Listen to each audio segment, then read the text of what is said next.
31, 32 అధ్యాయాలు. మొదటిగా 31వ అధ్యాయము. యెహోవా వాక్కు ఇదే. ఆ కాలమున నేను ఇశ్రాయేలు వంశస్థులకందరికీ దేవుడనై ఇందును, వారు నాకు ప్రజలై ఇందురు. యెహోవా ఇలాగు సెలవిచ్చుచున్నాడు. ఖడ్గమును తప్పించుకొనిన వారే జనులు అరణ్యంలో దయనొందిరి గనుక ఇశ్రాయేలు విశ్రాంతి నొందునట్లు నేను వెళ్ళుదుననుచున్నాడు. చాలా కాలము క్రిందట యెహోవా నాకు ప్రత్యక్షమై ఇట్లనెను, శాశ్వతమైన ప్రేమతో నేను నిన్ను ప్రేమించుచున్నాను గనుక విడువక నీ ఎడల కృప చూపుచున్నాను. ఇశ్రాయేలు కన్యక, నీవు కట్టబడినట్లు నేనిక మీదట నిన్ను కట్టింతును. నీవు మరల తంబుర్లను వాయింతువు, సంబరపడువారి నాట్యములలో కలిసెదవు. నీవు షోమ్రోను కొండల మీద ద్రాక్షావల్లులను మరలా నాటెదవు. నాటువారు వాటి ఫలములను అనుభవించెదరు. ఎఫ్రాయిము పర్వతముల మీద కావలివారు కేకవేసి, సియోనునకు మన దేవుడైన యెహోవా యొద్దకు పోవుదము రెండని చొప్పు దినము నిర్ణయమాయెను. యెహోవా ఇలాగూ సెలవిచ్చుచున్నాడు.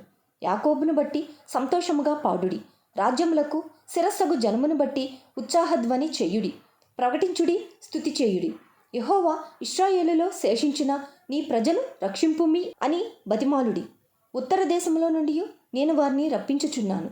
గ్రుడ్డివారినేమి, కుంటివారినేమి, గర్భిణులనేమి, ప్రసవించు స్త్రీలనేమి భూదిగంతముల నుండి అందరినీ సమకూర్చుచున్నాను. మహాసంగమై వారక్కడికి తిరిగి వచ్చెదరు. వారు ఏడ్చుచూ వచ్చెదరు. వారు నన్ను ప్రార్థించుచుండగా నేను వారిని నడిపించుదును. వారు తొట్టిల్లకుండా చక్కగా పోవు బాటను, నీళ్ల కాలువల యొద్ద వారిని నడిపింతును. ఇశ్రాయేలునకు నేను తండ్రిని కానా? ఎఫ్రాయిము నా జ్యేష్ఠ కుమారుడు కాడా? జనులారా, యెహోవా మాట వినుడి. దూరమైన ద్వీపములలోని వారికి దాని ప్రకటింపుడి. ఇశ్రాయేలును చెదరగొట్టినవాడు వాని సమకూర్చి గొర్రెల కాపరి తన మందను కాపాడినట్లు కాపాడునని తెలియజేయుడి. యెహోవా యాకోబు వంశస్థులను విమోచించుచున్నాడు. వారికంటే బలవంతుడైన వాని చేతిలో నుండి వారిని విడిపించుచున్నాడు. వారు వచ్చి సియోను కొండ మీద ఉత్సాహధ్వని చేతురు.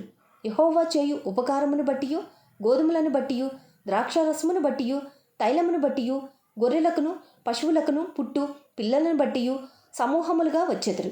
వారికి నెన్నటికిని కురిసింపక నీళ్లుపారు తోటవలే నుందురు. వారి దుఃఖమునకు ప్రతిగా సంతోషమిచ్చి వారిని ఆదరించెదను. విచారము కొట్టివేసి నేను వారికి ఆనందము కలుగుచేతును. గనుక కన్యకలను, యవ్వనులను, వృద్ధులను కూడి నాట్యమందు సంతోషించెదరు. క్రొవ్వుతో యాజకులను సంతోషపరిచెదరు. నా జనులు నా ఉపకారములను తెలుసుకొని తృప్తి నొందుదురు. ఇదే యెహోవా వాక్కు. యెహోవా ఇలాగూ సెలవిచ్చుచున్నాడు. ఆలకించుడి. రామాలో అంగలార్పును మహారోదన ధ్వనియు వినబడుచున్నవి. రాహేలు తన పిల్లలను గూర్చి ఏడ్చుచున్నది. ఆమె పిల్లలు లేకపోయినందున ఆమె వారిని గూర్చి ఓదార్పు పొందనొల్లకున్నది. యెహోవా ఈ ఆజ్ఞ ఇచ్చుచున్నాడు. ఏడవక ఊరుకొనుము, కన్నీళ్లు విడుచుట మానుము. నీ క్రియ సఫలమై జనులు శత్రువుని దేశంలో నుండి తిరిగి వచ్చెదరు. ఇదే యెహోవా వాక్కు. రాబోవు కాలమునందు నీకు మేలు కలుగునని నమ్మిక ఉన్నది. నీ పిల్లలు తిరిగి తమ స్వదేశమునకు వచ్చెదరు. ఇదే యెహోవా వాక్కు. నీవు నన్ను శిక్షించితివి. కాడికి అలవాటు కాని కోడె దెబ్బలకు లోబడినట్లుగా నేను శిక్షకు లోబడుచున్నాను. నీవు నా దేవుడవైన యెహోవావు. నీవు నా మనస్సును త్రిప్పిన ఎడల నేను తిరుగుదును అని ఎఫ్రాయిము అంగలార్చుచుండగా నేను ఇప్పుడే వినిచున్నాను. నేను తిరిగిన తరువాత పశ్చాత్తాపపడితిని. నేను సంగతి తెలుసుకొని తొడ చరుచుకొంటిని. నా బాల్యకాలమందు కలిగిన నిందను భరించుచు నేను అవమానము నొంది సిగ్గుపడితిని. ఎఫ్రాయిము నాకిష్టమైన కుమారుడా, నాకు ముద్దుబిడ్డ. నేను అతనికి విరోధంగా మాటలాడినప్పుడెల్లా అతని జ్ఞాపకము నన్ను విడవకున్నది. అతని గూర్చి నా కడుపులో చాలా వేదనగానున్నది. తప్పక నేనతని కరుణింతును. ఇదే యెహోవా వాక్కు. ఇశ్రాయేలు కుమారి, సరిహద్దు రాళ్లను పాతించుము. దోవచూపు స్తంభములను నిలువపెట్టుము. నీవు వెళ్ళిన రాజమార్గము తట్టు నీ మనస్సు నిలుపుకొనుము. తిరుగుము, ఈ నీ పట్టణములకు తిరిగి రమ్ము. నీవు ఎన్నాళ్ళు ఇటు అటు తిరుగులాడుదువు? విశ్వాసఘాతకురాలా, యెహోవా నీ దేశములో నూతనమైన కార్యము జరిగించుచున్నాడు. స్త్రీ పురుషుని ఆవరించును. ఇశ్రాయేలు దేవుడును సైన్యములకు అధిపతియునగు యెహోవా ఇలాగూ సెలవిచ్చుచున్నాడు. చెరలో నుండి నేను వారిని తిరిగి రప్పించిన తరువాత యూదా దేశములోను దాని పట్టణములలోను జనులు, నీతి క్షేత్రమా, ప్రతిష్ఠిత పర్వతమా, యెహోవా నిన్ను ఆశీర్వదించునుగాక అను మాట ఇకను వాడుకొందురు. అలసియున్న వారి ఆశను తృప్తిపరచుదును. కృషించిన వారినందరినీ నింపుదును. కావున సేద్యము చేయువారేమి, మందలతో తిరుగులాడు వారేమి, యూదా వారందరూ, పట్టణస్థులందరూ వారి దేశములో కాపురముందురు. అంతలో నేను మేలుకొని ఆలోచింపగా నా నిద్ర బహు వినోదమాయెను. యెహోవా వాక్కు ఇదే. ఇశ్రాయేలు క్షేత్రములోను యూదా క్షేత్రములోను నరబీజమును మృగబీజమును నేను చల్లు దినములు వచ్చుచున్నవి. వారిని పెళ్లగించుటకును విరగగొట్టుటకును పడద్రోయుటకును నాశనము చేయుటకును హింసించుటకును నేనేలాగు కనిపెట్టియుంటినో అలాగే వారిని స్థాపించుటకును నాటుటకును కనిపెట్టియుందును. ఇదే యెహోవా వాక్కు. ఆ దినములలో తండ్రులు ద్రాక్షకాయలు తినగా పిల్లలు పళ్ళు పులిసెన్నను మాట వాడుకొనరు. ప్రతివాడు తన దోషము చేతనే మృతినొందును. ఎవడ ద్రాక్షకాయలు తినునో వాని పళ్ళే పులియును. ఇదిగో నేను ఇశ్రాయేలు వారితోనూ యూదా వారితోనూ క్రొత్త నిబంధన చేయు దినములు వచ్చుచున్నవి. ఇదే యెహోవా వాక్కు. అది ఐగుప్తులో నుండి వారిని రప్పించుటకై నేను వారిని చెయ్యి పట్టుకొనిన దినమున వారి పితరులతో నేను చేసిన నిబంధన వంటిది కాదు. నేను వారి పెనిమిటినైనను వారు ఆ నిబంధనను భంగము చేసుకొనిరి. ఇదే యెహోవా వాక్కు. ఈ దినములైన తర్వాత నేను ఇశ్రాయేలు వారితోనూ యూదా వారితోనూ చేయబోవు నిబంధన ఇదే.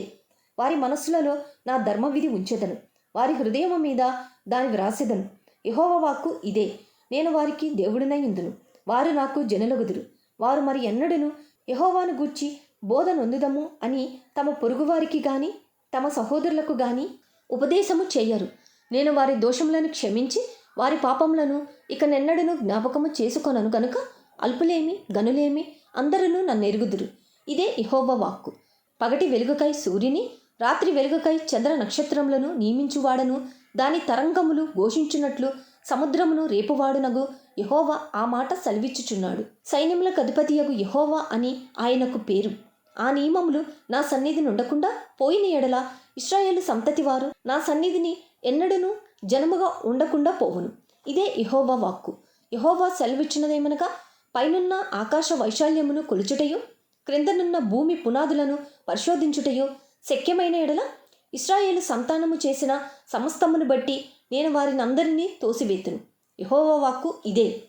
యెహోవా ఇలాగూ సెలవిచ్చుచున్నాడు. రాబోవు దినములలో హనన్యేలు గోపురము మొదలుకొని మూల గుమ్మము వరకు పట్టణము యెహోవా పెరట కట్టబడును. కొలనూలు దానికెదురుగా గారేబు కొండ వరకు పోవుచు గోయా వరకు తిరిగి సాగును. శవములను బూడిదయు వేయబడు లోయ అంతయు కిద్రోను వాగు వరకును గుర్రముల గవిని వరకును తూర్పు దిశనున్న పొలములన్నీయు యెహోవాకు ప్రతిష్ఠితములగును. అది మరి ఎన్నడూను పెళ్లగింపబడదు, పడద్రోయబడదు. ఇర్మియా 32వ అధ్యాయము. యూదారాజైన సిద్కియా ఏలుబడి 10వ సంవత్సరమున అనగా నెబుకద్నెజరు ఏలుబడి 18వ సంవత్సరమున యెహోవా యొద్ద నుండి ఇర్మియాకు ప్రత్యక్షమైన వాక్కు. ఆ కాలమున బబులోను రాజు దండు యెరూషలేమునకు ముట్టడి వేయుచుండగా సిద్కియా ఇర్మియాతో చెప్పినదేమనగా యెహోవా ఇలాగూ సెలవిచ్చుచున్నాడు. ఆలోచించుడి, ఈ పట్టణమును బబులోను రాజు చేతికి నేను అప్పగించుచున్నాను. అతడు దాన్ని పట్టుకొనును. యూదారాజైన సిద్కియా కల్దీయుల చేతిలో నుండి తప్పించుకొనక బబులోను రాజు చేతికి నిశ్చయముగా అప్పగింపబడును. సిద్కియా అతనితో ముఖాముఖిగా మాటలాడును. కన్నులారా అతని చూచుచు అతడు సిద్కియాను బబులోనునకు కొనిపోవును. నేను అతని దర్శించు వరకు అతడు అక్కడనే ఉండును. ఇదే యెహోవా వాక్కు. మీరు కల్దీయులతో యుద్ధము చేసినను మీరు జయము నొందరు అను మాటలు నీవేలా ప్రకటించుచున్నావని ఇర్మియాతో చెప్పి అతనిని చెరలో వేయించి ఉండెను. కాగా ప్రవక్త అయిన ఇర్మియా యూదారాజు మందిరంలోనున్న చెరసాల ప్రాకారములో ఉంచబడి ఉండెను. అంతటా ఇర్మియా ఇట్లనెను, యెహోవా వాక్కు నాకు ప్రత్యక్షమై ఇలాగూ సెలవిచ్చెను.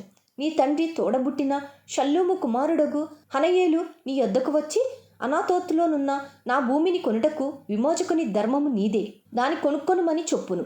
కావున నా తండ్రి తోడబుట్టిన వాని కుమారుడైన హనయేలు యెహోవా మాట చొప్పున చెరసాల ప్రాకారంలోనున్న నా యొద్దకు వచ్చి బెన్యామీను దేశమందలి అనాతోతులోనున్న నా భూమిని దయచేసుకొనుము. దానికి వారసుడవు నీవే, దాని విమోచనము నీ వలననే జరగవలెను. దాని కొనుక్కొనుమని నాతో అనగా అది యెహోవా వాక్కు అని నేను తెలుసుకొని నా తండ్రి తోడబుట్టిన వాని కుమారుడైన హనయేలు పొలమును కొని 17 తులముల వెండి తూచి అతనికి ఇచ్చి తిని, నేను క్రయపత్రము వ్రాసి ముద్ర వేసి సాక్షులను పిలిపించి త్రాసుతో ఆ వెండి తూచి క్రయపత్రమును అనగా ముద్రగల విడుదల కైకోలును ఒడంబడికను ముద్రలేని విడుదల కైకోలును ఒడంబడికను తీసుకొంటిని.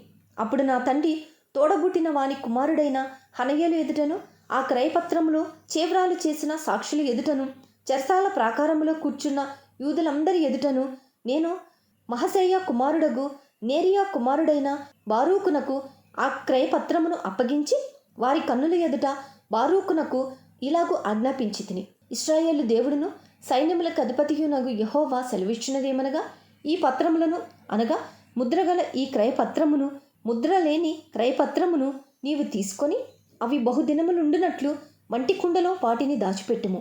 ఇశ్రాయేలు దేవుడును సైన్యములకు అధిపతియునగు యెహోవా ఇలాగూ సెలవిచ్చుచున్నాడు, ఇండ్లును పొలములను ద్రాక్ష తోటలను ఇంకా ఈ దేశంలో కొనబడును. నేరియా కుమారుడైన బారూకు చేతికి ఆ క్రయపత్రమును నేను అప్పగించిన తరువాత యెహోవాకు ఇలాగున ప్రార్థన చేసి తిని, యెహోవా ప్రభువా, సైన్యములకు అధిపతియగు యెహోవా అని పేరు వహించువాడా, శూరుడా, మహాదేవా, నీ అధిక బలము చేతను చాచిన బాహువు చేతను భూమి ఆకాశములను సృజించితివి. నీకు అసాధ్యమైనదేదియూ లేదు. నీవు వేవేల మందికి కృపచూపుచు తండ్రుల దోషమును వారి తరువాత వారి పిల్లల ఒడిలో వేయివాడవు. ఆలోచన విషయములో నీవే గొప్పవాడవు. క్రియలు జరిగించు విషయంలో శక్తి సంపన్నుడవు. వారి ప్రవర్తనలను బట్టియు వారి క్రియా ఫలమును బట్టియు అందరికీ ప్రతిఫలం ఇచ్చుటకై నరపుత్రుల మార్గములన్నిటినీ నీవు కన్నులారా చూచుచున్నావు. నీవు ఐగుప్తు దేశంలో చేసినట్టు నేటి వరకు ఇశ్రాయేలు వారి మధ్యను ఇతర మనుష్యుల మధ్యను సూచక క్రియలను మహత్కార్యములను చేయుచు నేటి వలె నీకు కీర్తి తెచ్చుకొనుచున్నావు. సూచక క్రియలను మహత్కార్యములను జరిగించుచు మహాబలము కలిగి చాపిన చేతులు గలవాడవై మహాభయము పుట్టించి ఐగుప్తు దేశములో నుండి నీ ప్రజలను రప్పించి మీకిచ్చేదనని వారి పితరులకు ప్రమాణం చేసి పాలు తేనెను ప్రవహించు ఈ దేశమును వారికిచ్చితివి. వారు ప్రవేశించి దాన్ని స్వతంత్రించుకొనిరి గాని నీ మాట వినకపోయిరి. నీ ధర్మశాస్త్రమును అనుసరింపకపోయిరి. వారు చేయవలెనని నీవాజ్ఞాపించిన వాటిలో దేనిని చేయకపోయిరి. గనుక ఈ కీడంతయు వారి మీదికి రప్పించియున్నావు. ముట్టడి దిబ్బలను చూడుము. పట్టణమును పట్టుకొనుటకు అవి దానికి సమీపించుచున్నవి. ఖడ్గము, క్షామము, తెగులు వచ్చుట వలన దాని మీద యుద్ధము చేయుచుండు కల్దీయుల చేతికి ఈ పట్టణము అప్పగింపబడును. నీవు సెలవిచ్చినది సంభవించెను. నీవే దాన్ని చూచుచున్నావు గదా. యెహోవా ప్రభువా, ధనమిచ్చి ఈ పొలమును కొనుక్కొని సాక్షులను పిలుచుకొనుమని నీవే నాతో సెలవిచ్చితివి. అయితే ఈ పట్టణము కల్దీయుల చేతికి అప్పగింపబడుచున్నది. అంతటా యెహోవా వాక్కు ఇర్మియాకు ప్రత్యక్షమై ఇలాగూ సెలవిచ్చెను, నేను యెహోవాను, సర్వ శరీరులకు దేవుడను. నాకు అసాధ్యమైనదేదైనా ఉండునా? కావున యెహోవా ఈ మాట సెలవిచ్చుచున్నాడు, ఇదిగో నేను ఈ పట్టణమును కల్దీయుల చేతికిని బబులోను రాజైన నెబుకద్నెజరు చేతికిని అప్పగింపబోచున్నాను. అతడు దాన్ని పట్టుకొనగా ఈ పట్టణము మీద యుద్ధము చేయు కల్దీయులు వచ్చి ఈ పట్టణమునకు అగ్ని ముట్టించి ఏ మిద్దెల మీద జనులు బయలునకు ధూపార్పణ చేసి అన్ని దేవతలకు పానార్పణములను అర్పించి నాకు కోపము పుట్టించిరో ఆ మిద్దెలన్నిటి కాల్చివేసెదను. ఏలయనగా ఇశ్రాయేలు వారును యూదా వారును తమ బాల్యము మొదలుకొని నా ఎదుట చెడుతనమే చేయుచూ వచ్చుచున్నారు. తమ చేతుల క్రియ వలన వారు నాకు కోపమే పుట్టించువారు. ఇదే యెహోవా వాక్కు. నా కోపం రేపుటకు ఇశ్రాయేలు వారును యూదా వారును వారి రాజులను వారి ప్రధానులను వారి యాజకులను వారి ప్రవక్తలను యూదా జనులను యెరూషలేము నివాసులను చూపిన దుష్ప్రవర్తన అంతటిని బట్టి నా ఎదుట నుండి వారి దుష్ప్రవర్తనను నేను నివారణ చేయ ఉద్దేశించున్నట్లు వారు ఈ పట్టణమును కట్టిన దినము మొదలుకొని ఇది వరకును అది నాకు కోపము పుట్టించుటకు కారణమాయెను. నేను పెందలకడ లేచి వారికి బోధించినను వారు నా బోధన అంగీకరింపకపోయిరి. వారు నా తట్టు ముఖము త్రిప్పుకొనక వీపునే త్రిప్పుకొనిరి.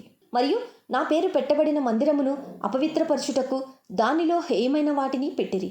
వారు తమ కుమారులను కుమార్తెలను ప్రతిష్ఠింపవలెనని బెన్ హిన్నోము లోయలోనున్న బయలునకు బలిపీఠములను కట్టించిరి. అలాగు చేయుటకు నేను వారికి ఆజ్ఞాపింపలేదు. యూదావారు పాపంలో పడి ఎవరైనా నిట్టి హేయక్రియలు చేయుదురన్న మాట నాకెన్నడూనూ తోచలేదు. కావున ఇశ్రాయేలు దేవుడగు యెహోవా ఈ పట్టణమును గూర్చి ఈ మాట సెలవిచ్చుచున్నాడు, అది ఖడ్గము చేతను క్షామము చేతను తెగులు చేతను పీడింపబడినదే బబులోను రాజు చేతికి అప్పగింపబడినని మీరీ పట్టణమును గూర్చి చెప్పుచున్నారు గదా. ఇదిగో నాకు కలిగిన కోపోద్రేకము చేతను మహారౌద్రము చేతను నేను వారిని వెళ్ళగొట్టిన దేశములన్నిటిలో నుండి వారిని సమకూర్చి ఈ స్థలమునకు తిరిగి రప్పించి వారిని నిర్భయముగా నివసింపజేసేదను. వారు నాకు ప్రజలయ్యుందురు, నేను వారికి దేవుడినయ్యుందును. మరియు వారికిని వారి కుమారులకును మేలు కలుగుటకై వారు నిత్యము నాకు భయపడినట్లు నేను వారికి ఏక హృదయమును ఏక మార్గమును దయచేయుదును. నేను వారికి మేలు చేయుట మానకుండునట్లు నిత్యమైన నిబంధనను వారితో చేయుచున్నాను. వారు నన్ను విడవకుండునట్లు వారి హృదయములలో నా ఎడల భయభక్తులు పుట్టించెదను. వారికి మేలు చేయుటకు వారి యందు ఆనందించుచున్నాను. నా పూర్ణ హృదయముతోనూ నా పూర్ణ ఆత్మతోనూ ఈ దేశములో నిశ్చయముగా వారిని నాటెదను. యెహోవా ఇలాగూ సెలవిచ్చుచున్నాడు, నేను ఈ ప్రజల మీదకి ఇంత గొప్ప కీడు రప్పించిన రీతిని నేను వారిని గూర్చి చెప్పిన మేలంతటినీ వారి మీదకి రప్పింపబోచున్నాను. ఇది పాడైపోయెను, దానిలో నరులు లేరు, పశువులు లేవు. ఇది కల్దీయుల చేతికి ఇయ్యబడి ఉన్నదని మీరు చెప్పుచున్న ఈ దేశమున పొలములు విక్రయింపబడును. నేను వారిలో చెరపోయిన వారిని రప్పింపబోచున్నాను గనుక బెన్యామీను దేశంలోను, యెరూషలేము ప్రాంతములలోను, యూదా పట్టణములలోను, మన్యములోని పట్టణములలోను, దక్షిణ దేశపు పట్టణములలోను మనుషులు క్రయమిచ్చి పొలములు కొందురు, క్రయపత్రములు వ్రాయించుకొందురు, ముద్ర వేయుదురు, సాక్షులను పెట్టుదురు. ఇదే యెహోవా వాక్కు.